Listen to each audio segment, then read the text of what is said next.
Welcome to New Mexico Black Rifle Operators. I'm your host, Sean. So we got some big deals coming out of the Roundhouse.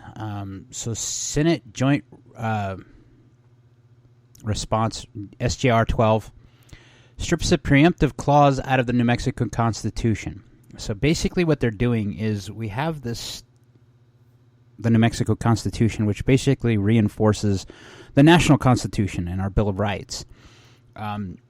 And what they're trying to do is pull out the Pro 2A parts, which allows you to carry wherever, whenever, and give that power to municipalities so that they would be able to tell you when you can carry, and they shall issue or may issue you a permit, which is concerning as hell, considering what our governor has tried to do, and this is one of the bills that she's called the floor to put forward in the Roundhouse. Saturday, February 8th, there is a call to action, and there's going to be a Second Amendment rally for all it's good for. Now, I would still suggest that you email, call the Roundhouse, call your reps, and make it known that you don't like these guys. Check out New Mexico Shooting Sports Association's website, and they have a list of people that are on committees for these anti-2A bills. One of which I've mentioned many times on this podcast. Also, I want to apologize for last week. Last week I wasn't feeling too good. I got food poisoning, and it kind of took me down for a little bit. You ever had a meal and you just knew you shouldn't have eaten it? That's pretty much what happened. I knew that about 30 minutes after I ate that I probably shouldn't have eaten what I did. House Bill 137, which is the gas-operated gun bill, was heard and passed through committee along party lines. It was not even a question, which concerns me. There's not as much pushback this session as I was hoping there would be. With this short session, there's not been a chance to give pushback, though, especially when normally during committee hearing meetings, there's a moment where you get to speak at the committee meetings to say, hey, this is anti-American. It's anti-New Mexican in our case. With the Roundhouse being what it is, though, in the composition, there is a potential that this stuff gets passed. What was really concerning is one of the sponsors of one of these very anti-2A bills. I believe he's the sponsor of the 14-day waiting period, or he's the sponsor of the under 21 years of age getting firearms. All of these gun bills that they're trying to propose have already been heard one way or another at the national level and have made their way through the Supreme Court. So this is a giant waste of taxpayer money, one, that they're spending as much time on this, and two, that we're going to have to fight this and get it overturned. And it's just a waste of time and effort.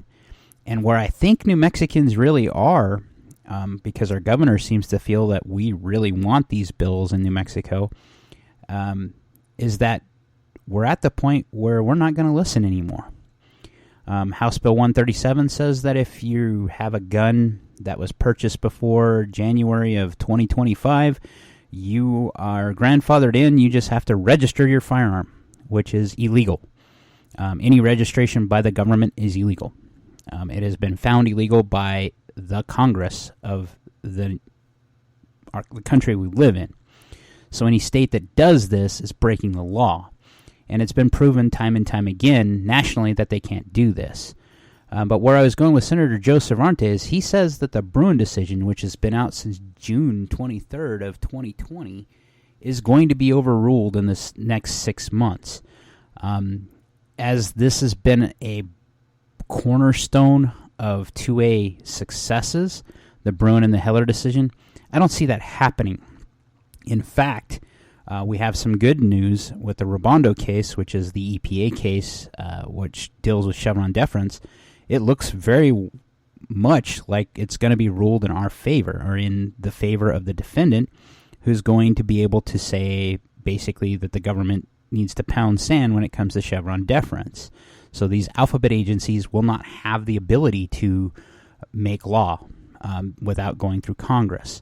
That means that all the fights that we have with the bump stock ban that Trump put in, which opened the door for the pistol brace and the forced reset rules, or forced reset trigger rules that the Biden administration had put in, It looks like all that could go up in smoke. It also looks like the NFA itself could go up in smoke because the NFA is tied to the ATF, and the ATF, without their arbitrary rule-making abilities, aren't going to be able to enforce these laws.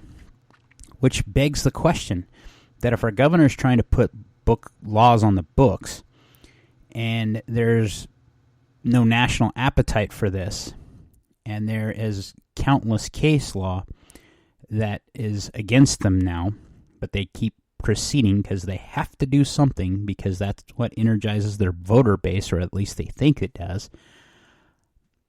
Where are they going with this? Because the ultimate end goal is what we're seeing in Texas. So over this last week, anybody who's opened the news, opened a website, opened a paper, has heard what has happened in Texas. Basically, the governor of Texas has said, we're going to enforce our border rules. We're going to put more fencing up. We're going to put more razor wire up. And the government can pound sand. Now, it was ruled federally that the government has a right to enforce the border and to remove this razor wire. I don't know why Amy Coney Barrett sided with these guys, but she did, which is a huge blow to states' rights, in my opinion. But it also shows that there's a lot of states that are going to tell the federal government to pound sand. And we're in this very curious situation where you're seeing states line up against the federal government and saying no. And the last time this happened was a civil war. And, there's been very prominent commentators like Tim Pool who've said we're in a civil war, and I kind of think that we may be in a cold civil war.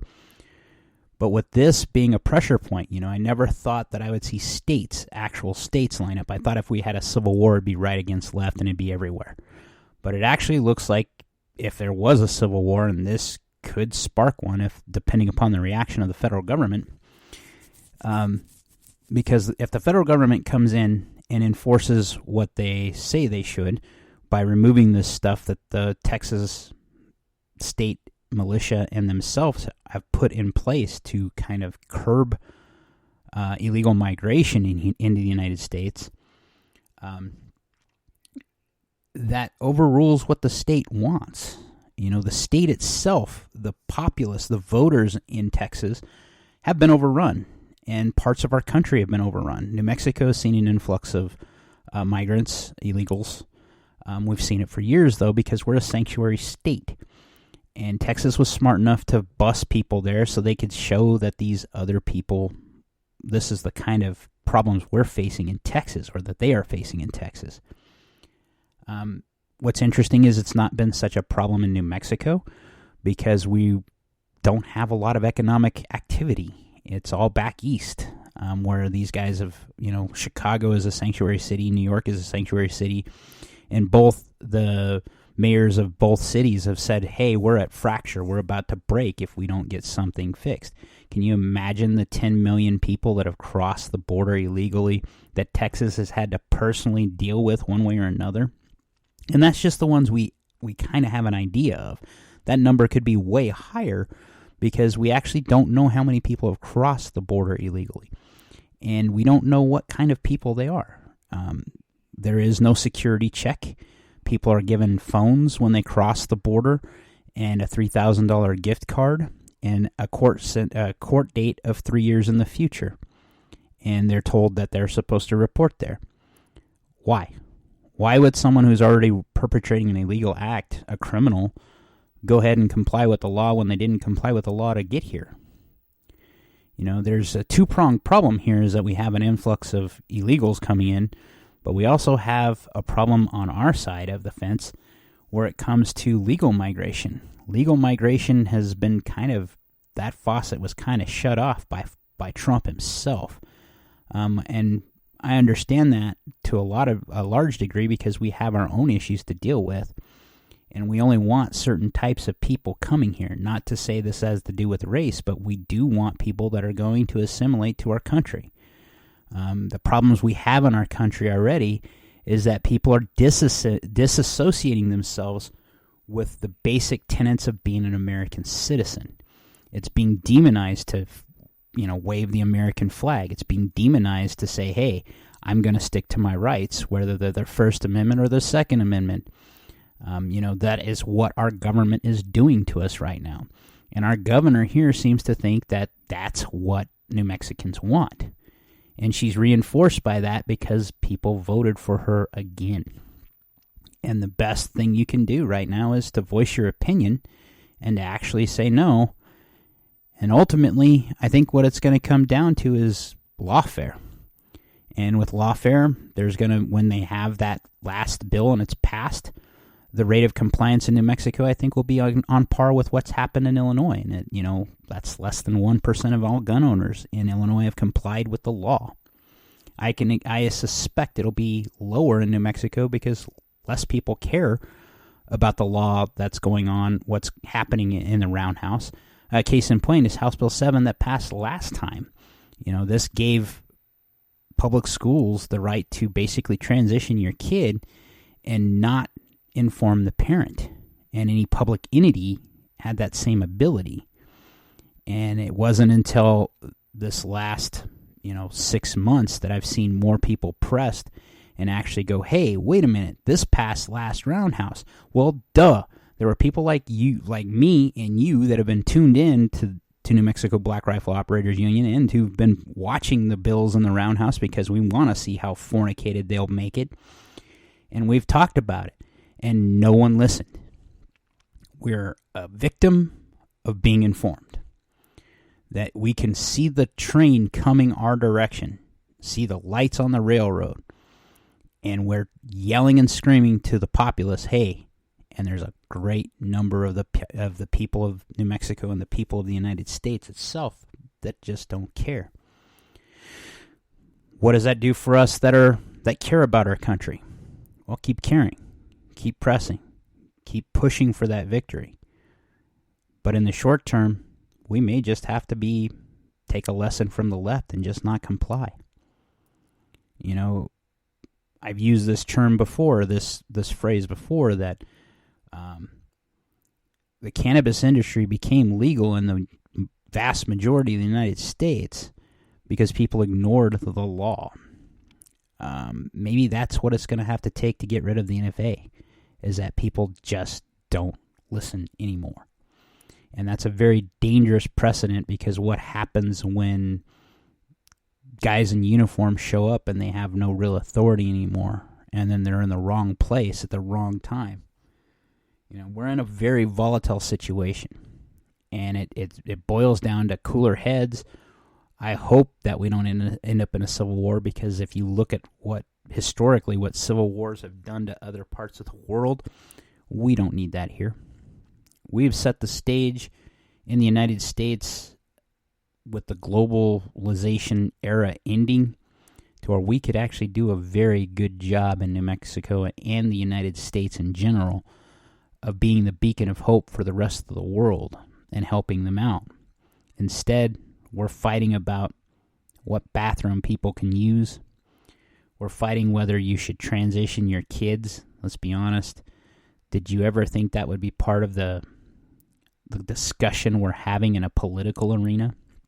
That should have been something that was privately held, in a private conversation with people, especially with your kids. As you being the parent of the kid, your job is to direct the kid or to show them the right things in life so that when they get older, they stick to those right things in life.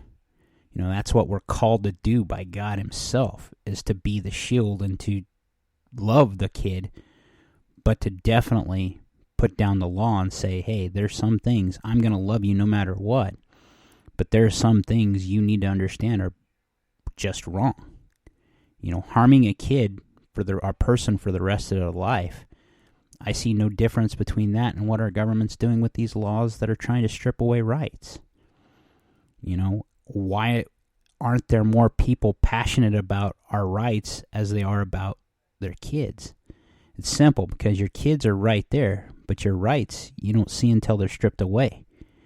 But what's going to happen is, if we keep going to sleep on these types of issues, our kids, the ones we're trying to defend and protect from all that bad, they're not going to have the rights we enjoyed as adults or as we were younger. And I can't stand for that. That's one of those hard lines in the sand. I am a constitutionalist at its core. And what I mean by that is the Bill of Rights.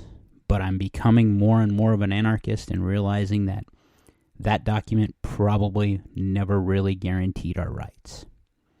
And that's a sad thing to come to a realization about. Like, share, subscribe. Most importantly, be great.